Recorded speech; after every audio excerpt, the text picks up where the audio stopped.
So Raw was garbage. I'm not taking the time out of my week, the time where I'm actually trying to get some money and estimate that I need to waste after 11 o'clock that I should waste my computer battery just to review it. Blech, let's go over this garbage. Goldberg challenges Lashley again. This time Lashley sort of accepted it, but they needed to drag it over because of course they don't even make Lashley main event. Beer and Shanky in a handicap match. Drew, it was a DQ. In a handicap with two big jobbers.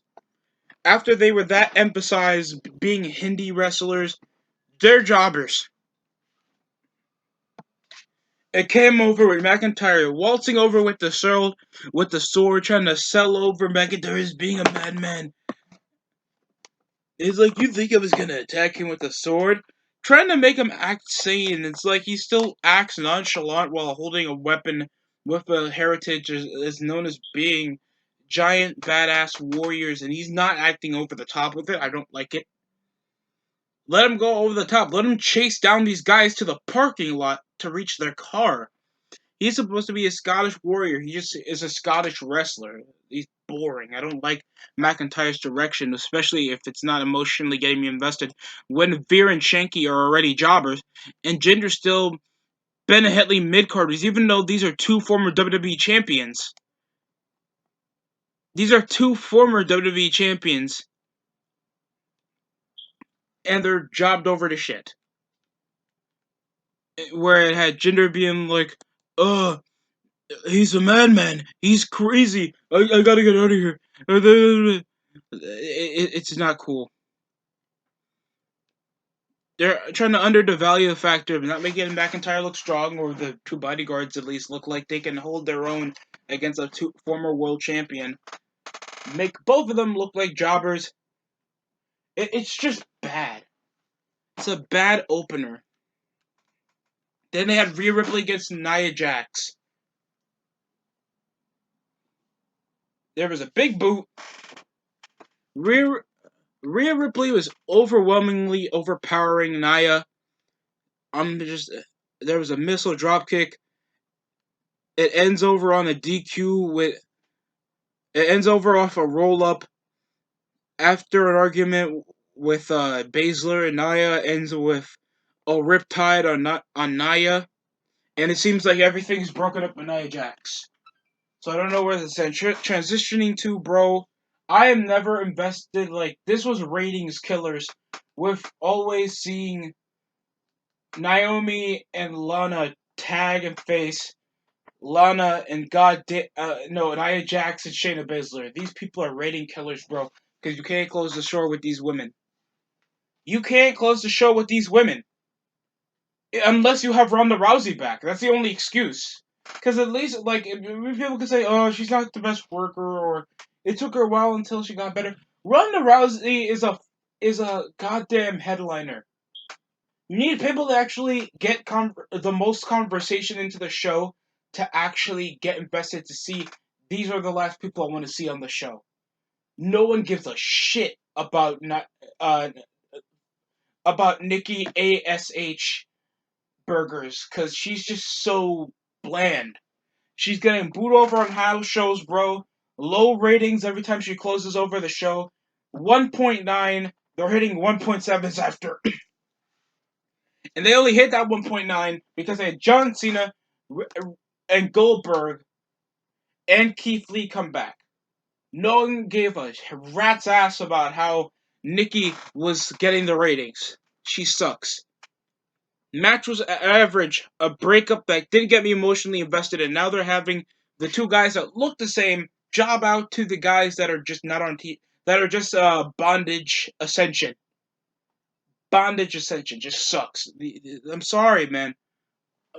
What makes you want to tune in?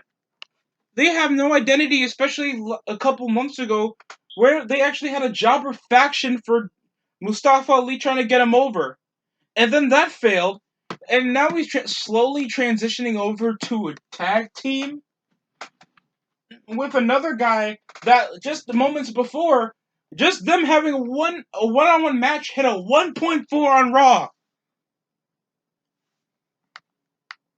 That's just embarrassing, man. They had some cool moves, a tornado DDT, a stop, like actual basic moves that looked alright.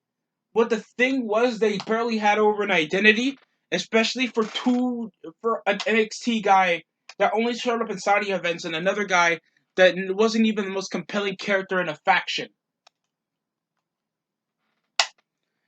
And then it ends with a double body slam for the win. I could care less about this match, bro. It had after Mustafa was mocking over Mansoor after he took the finish and lost. Mustafa also got hit with a double big boot.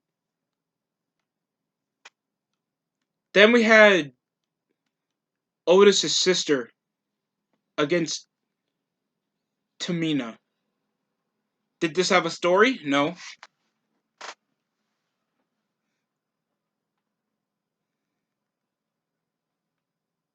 Just we had another tease over an Alexa Bliss segment that nobody cared about. And it forced over Natalia to just wrestle, Tamina to just wrestle Doudrop because Natalia's hurt. That's the only reason why they're wrestling each other.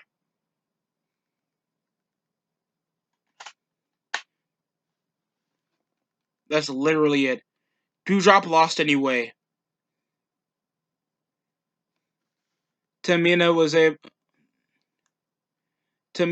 missed over a crossbody while she was running and pinned her with the Samoan drop. And then Alexa, what's the story here? I don't get it. This is a 3-hour show and it's poorly constructed.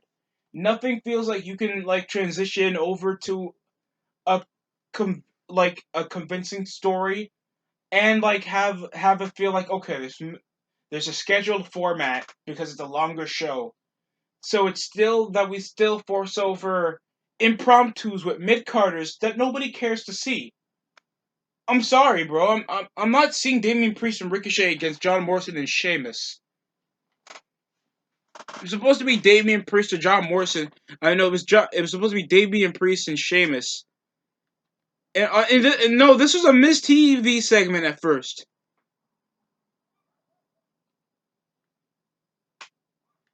And it just transitioned over to a tag team match after Ricochet came for the run-in to save Damian Priest on the 2-on-1 assault.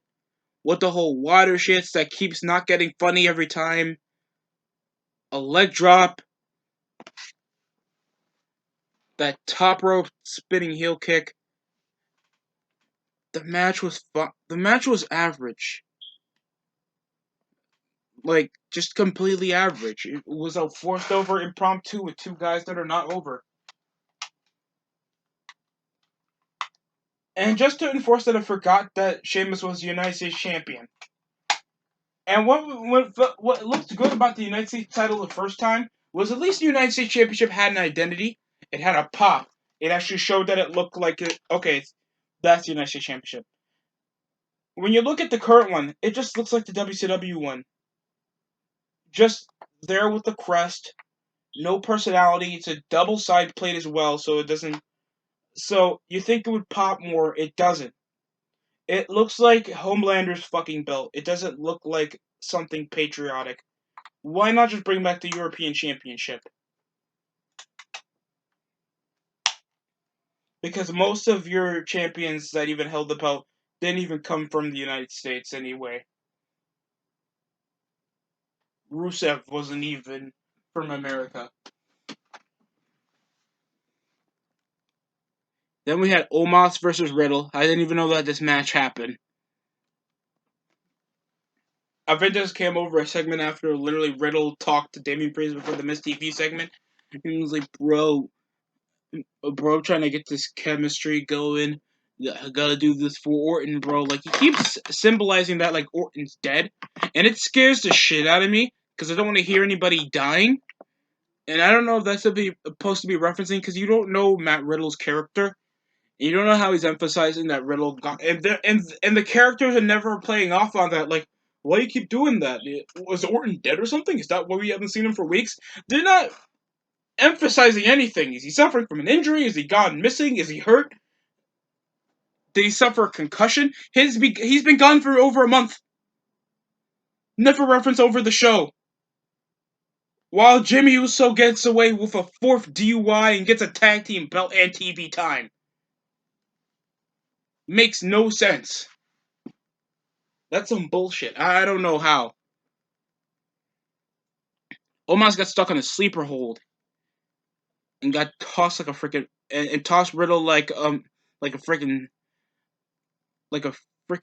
ragdoll. Then threw him up to the timekeeper. Then there was a big ass clothesline. Then there was a double choke slam. Omos looked like a freaking beast here. I think the thing is just he has no identity. He doesn't look much of a wrestler. He just looks like a random black bodyguard.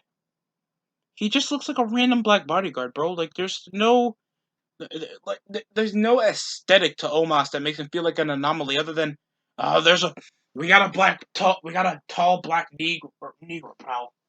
We got a tall black guy. He looks like something. He looks like something out of Power. Like I could just emphasize that enough, and that already screams that this guy could have been something else. And I keep forgetting that he's one half of the tag team champions. And then Karrion Kross against Keith Lee. Didn't this happen already?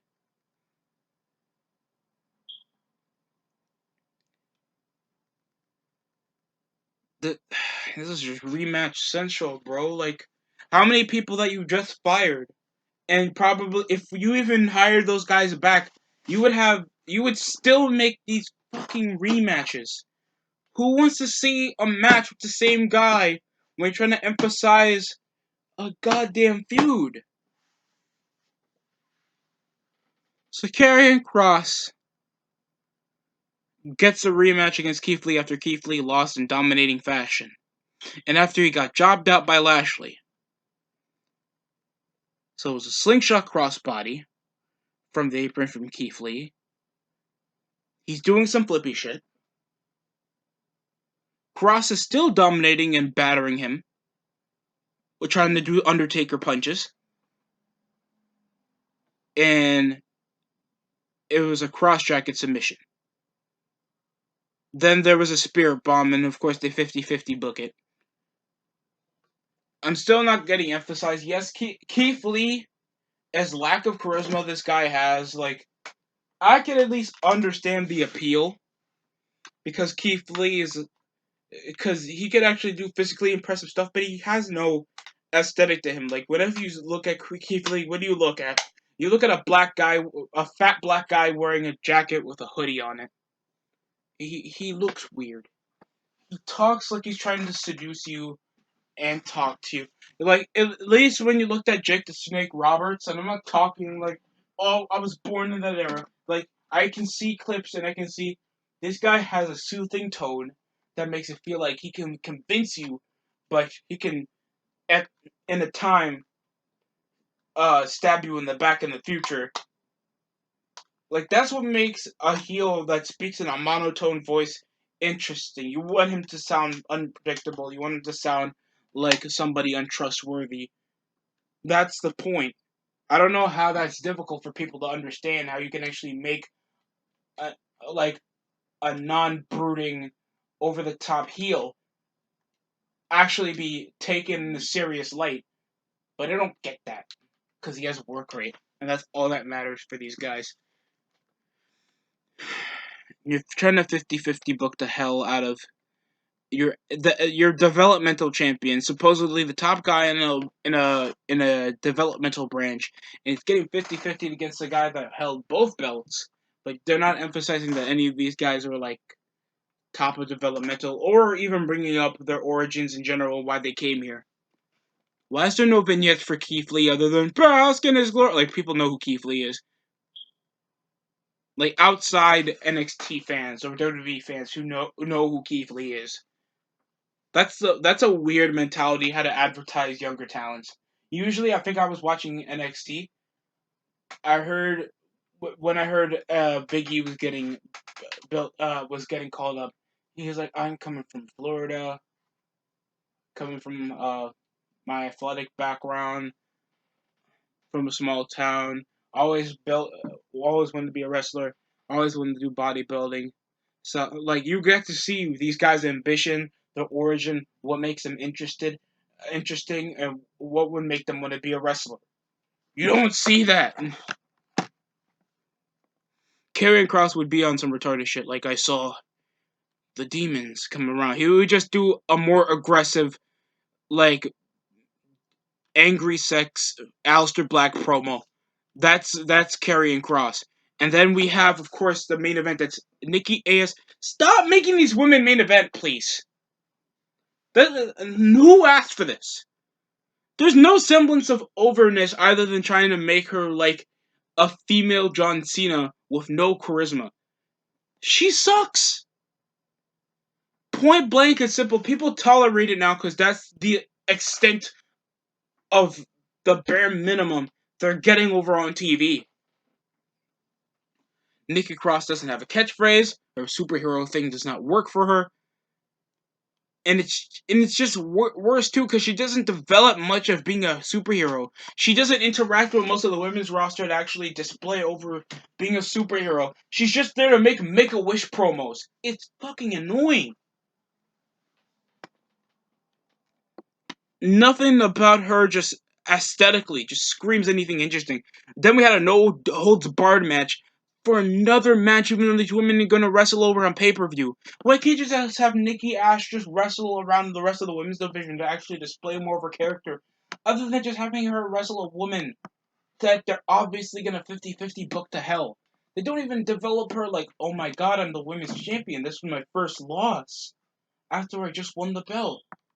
No, no way to. They made sure wins and losses that were shit. It's that it's that agitating. It's that agitating to watch the show, and it's essential that it makes it drags. If this show was an hour and a half, this could have been better. No, it wouldn't be, but at least it would be more consumable, like SmackDown. Like people would have said, "This is the B show, bro." The people who do those bullshit reaction channels, they watch a 3-minute clip. That's their opinion on an overall 2-hour product that they don't watch fully. That is some dumb shit. I've never heard. That is weird ways to critique. Like if I go to a YouTube channel where they have movie clips of a select movie, does that mean I can just say that the show is an 8 out of 10? Dumb. It's a dumb way to estimate an opinion, and it's retarded. I get you can watch highlights, especially condensed highlights of a show. I can get that. But when it comes to some idiot making their opinion over like, you gotta make it like you at least watch a majority of what was going on to get the full gist of the show. It's dumb critiques.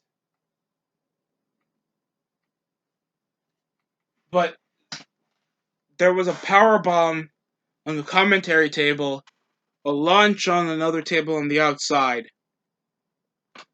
Ash's mask nearly fell over to the buckle.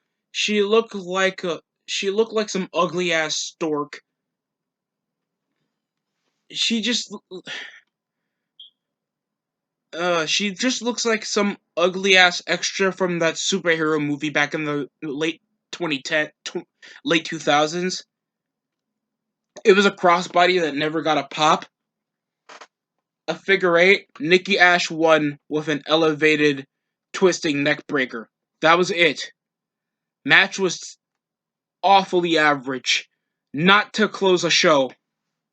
Never make these women close a show again. This is not even on some sexist shit. This is on some new level way to feel like these people are more important than the WWE champion. And I don't get that estimation because that's the case. Nikki Ash should have been pushed to win over Money in the Bank with the right over amount of build. But no one gives a shit. Charlotte Flair's not a main eventer. I don't want to hear crap about that. That is weird. You even estimate that type of opinion.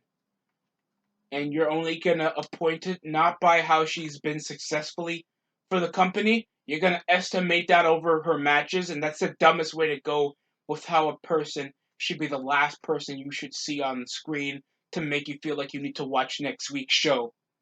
That's not how you estimate your opinion on who should be a main eventer. Bro, if that's the case, oh, do you know Chavo Guerrero stole the show against CM Punk last week? Does that mean they should main event against if John Cena was healthy and Triple H was healthy and Orton was healthy at the same night? That shit's going in the mid card. Deal with it. The show sucked. Awful. I'm trying to trying to residual because of my new schedule. I'm not going to be as consistent, especially to do live reviews or do watch alongs for certain pay per views because I want to work weekends because I know weekdays are going to be hectic because I'm going to have school. I know that's going to be different to comprehend for most idiots, but you can do a review whatever time you want. It's not a report. It's not an update. It's it's not a hot topic because wrestling can't be that much of a hot topic anymore.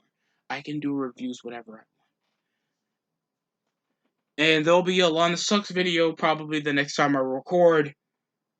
So hopefully that comes out as soon as possible because I actually want to do requests. It's the first time I'm actually being given a request to do something for my channel from another person. So hopefully I get that done.